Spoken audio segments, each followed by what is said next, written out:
మీ వరకు మీరు ఆలోచించారేమో, మీ కూతురు కన్న కూతురు ప్రేమించినటువంటి, ఎందుకంటే ప్రతి ఒక్క బిడ్డకు కూడా తల్లిదండ్రుల పట్ల ప్రేమ ఉంటుంది, కానీ వారు ప్రేమించినటువంటి వాళ్ళని మీరు ఎందుకు గౌరవించలేకపోయారు? ఎందుకు గౌరవిస్తున్నాం అంటే సార్, ఇప్పుడు మాకు మేము ఆయన కిరాయికి ఉండి మా దగ్గర ఉండి మమ్మల్ని మోసం చేసినట్టు అయిపోయింది. ఒక ద్రోహం చేసిండు మాకు. కాదమ్మా, ప్రేమ ఎప్పుడు పుడతాదో ఎలా పుడతాదో తెలియదు. మీరు కొంచెం అర్థం చేసుకుంటే, ఎందుకంటే వారు శారీరకంగా ఇద్దరు కలిసి ఉన్నారు, మీరు పెళ్లి చేశారంటే వాడిని మోసం చేసినట్టు కాదు. అక్కడి నుంచేమో దూరంగా తీసుకొచ్చారు, కానీ వాడికేమో లేదు మా కూతురు చాలా మంచిది, లేకపోతే మా కూతురు ఇలా ఉంది, మాకు చెడ్డ పేరు వస్తుంది అనేసి అట్లా అంటగట్టడం అనేటువంటిది, మీరు మంచి తల్లిదండ్రులు అయ్యుండొచ్చు, కానీ మంచి అత్తమామలు కాదేమో మీరు. అట్లానే కదా సార్, మారుతుంది అనుకున్నాం, కానీ ఇట్లా అవుతుంది, ఇట్లా జరిగింది ఇవన్నీ కాకపోతే కలిసి ఉంటుండ్రు కావచ్చు, ఇట్లా జరిగినాయని కథలు మాకు తెలియదు సార్. మీరు కొంచెం విచారించి అలా ఏమైనా శారీరకంగా కలిసి ఉన్నారా అని తర్వాత ఆమె యొక్క ప్రేమ ఎలా ఉందనేసి ఉంటే అర్థం చేసుకోకుండా, ఎందుకంటే బ్లాక్మెయిల్ చేయడము, మీరు కిరోసిన్ పోసుకొనేసేసి ఇంతవరకు చేసి కాల్చుకొని ఆమెకు అలా చూపించి భయపెట్టి ఆమె మెచ్చుకోవాలి ఇక్కడ. ఎందుకంటే అంతవరకు కలిసి ఉన్నా కూడా మీకు ఇబ్బంది కలగకూడదని మీరు చెప్పినటువంటి వాళ్ళని చేసుకోవడం అనేటువంటిది, అంత ప్రేమించినటువంటి మీ పాపను అక్కడ దూరం చేసేశారు. ఆ కొత్త వచ్చినటువంటి వాడిని మోసం చేసినట్టు కాదు.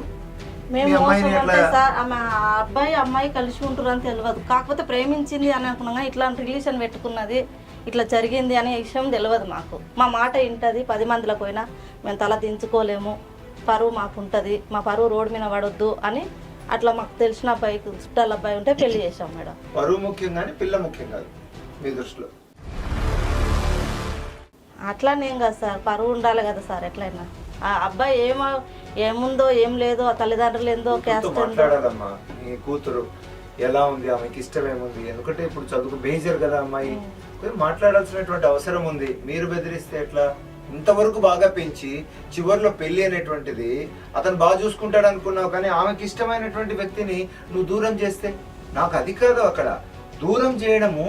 లేదు లేదు మా అమ్మాయి మీరు వేరే వాళ్ళు చేసుకోండి అంటే, ఆమె ఇద్దరు కలిసి ఉన్నప్పుడు మీకు కొంత అర్థం చేసుకోవాలి. 50% ఛాన్స్ ఉంది కలిసి జీవించడానికి. మాట్లాడినప్పుడు అర్థమవుతుంది పూర్తిగా కలిసి ఉన్నారు శారీరకంగాని. అటువంటి అమ్మాయిని దూరం చేసి మీరు ఆ అబ్బాయికి మీరు మా అమ్మాయి ఇలా అనేసి మీరు చేస్తే గొడవలు రావా తల్లి? ఇట్లా అయితే అని అనుకోలేదు సార్ మేము. ఇట్లా ఇంతవరకు వచ్చింది కథ, ఇట్లా ప్రెగ్నెంట్ అని అవన్నీ తెలియవు మాకు. కాకపోతే మా గురించి మేము ఇట్లా బెదిరించినందుకు మా గురించి అమ్మాయి మారింది, మంచిగా ఉంటుంది అని అనుకున్నాం, కానీ ఇంతవరకు వస్తుందని కూడా మేము అనుకోలేదు. సత్యబాబు గారు, ఒక తండ్రికి కూతురు మీద చాలా ప్రేమ ఉందంటారు, ప్రేమ ఉంటుంది అంటారు. మరి మీ కూతుర్ని మీరు ఏం అర్థం చేసుకున్నారు? అబ్బాయి వేరే కులం అండి, మాధవ్ వేరే కులం. కులము అనేది ఒక అడ్డంకి ఫస్ట్. మాకు ఇష్టం లేదండి, మేము బయటకు వెళ్ళలేకపోతున్నాం, తలెత్తుకోలేకపోతున్నాం ఈ అమ్మాయి చేసిన పనికి. ఇప్పుడు అలా అనిపిస్తుంది, కానీ ఇప్పుడు తన జీవితం కూడా మొత్తానికి పరువు అయితే పోయింది కదా. ఇప్పుడు తనకి ఎవరు లేరు, భర్త ఏమో వదిలేశాడు, ప్రేమించిన అతనేమో ఎక్కడున్నాడు ఏమో తెలియదు, అమ్మాయి ప్రెగ్నెంట్. ఇప్పుడు ఏంటి ఆ అమ్మాయి జీవితం? అదే మరి లాయర్ గారు తేల్చాలి, అది మీరు ఏదో న్యాయం చేస్తాను మీ దగ్గరకు వచ్చి. లాయర్ గారు ఏమంటారు?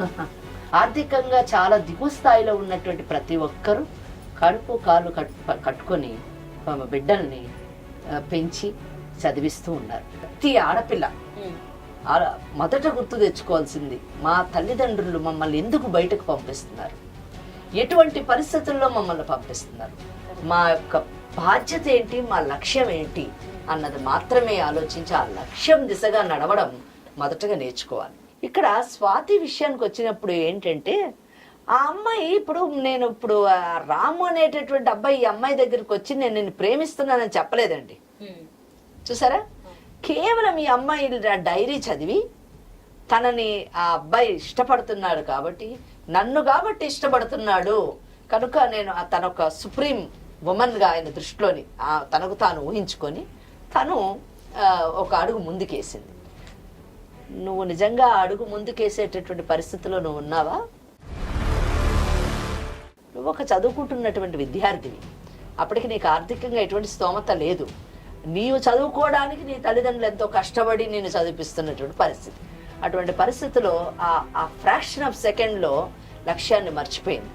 ఆ లక్ష్యాన్ని మర్చిపోయి ఒక్క అడుగు పక్కకు వేయడం వల్ల జీవితమే ఈరోజు ఇలా పక్కదారి బట్టి ఇక్కడ నిలబడవలసిన పరిస్థితి వచ్చింది. తల్లిదండ్రులు అనేటటువంటి వాళ్ళు తమ బిడ్డల ఆర్థిక పరిస్థితులు మారాలి అని కోరుకుంటున్నారు, కానీ సామాజిక పరిస్థితులు మారాలి అని కోరుకోవట్లేదు. అందుకే మీరు వాళ్ళు ప్రధానమైన కారణం ఏం చెప్పారు చెప్పండి? క్యాస్ట్ ప్రధానమైనటువంటి కారణం, కులాన్ని కారణంగా చూపించారు. అమ్మాయి ఏం చెప్పి మాదొక గ్రామం అని చెప్పింది.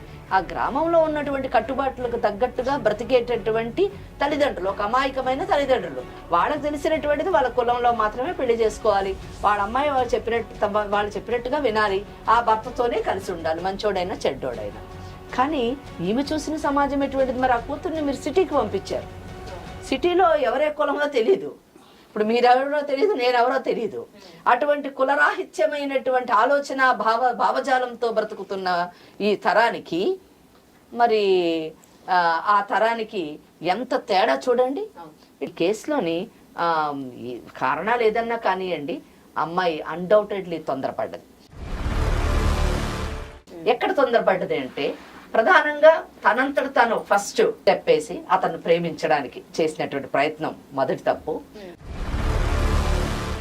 రెండో తప్పు, హైదరాబాద్ నగరంలోని ఎంత ధైర్యం కదండి, మర్చిపోయింది తల్లిదండ్రులు, మర్చిపోయింది తన తల్లిదండ్రుల యొక్క పరిస్థితి, మర్చిపోయింది తన కుటుంబ నేపథ్యం, మర్చిపోయింది తన గ్రామం కట్టుబాట్లు, మర్చిపోయింది కుల కట్టుబాట్లు, మర్చిపోయింది అన్నీ మర్చిపోయి ఒక అనామకుడితోని, ఇక్కడ నేను అనామకుడు అనే పదమే పోయిస్తాను, ఎంత గొప్పవాడన్నా కావచ్చు గాక, ఒక అనామకుడితోని నువ్వు ఎటువంటి లీగల్ రిలేషన్షిప్ లేకుండా నువ్వు ఒక లివింగ్ రిలేషన్షిప్ లాగా ఒక గదిలోని ఆ పరాయి మగవాడితో నువ్వు జీవించడము ఏ తల్లిదండ్రులు కూడా డైజెస్ట్ చేసుకోలేరు. ఎంత చదువుకున్న తల్లిదండ్రులు అయినా కూడా అది యాక్సెప్ట్ చేయలేరు, ఒప్పుకోలేరు. బీయింగ్ ఏ లాయర్ నేను ఒప్పుకోను.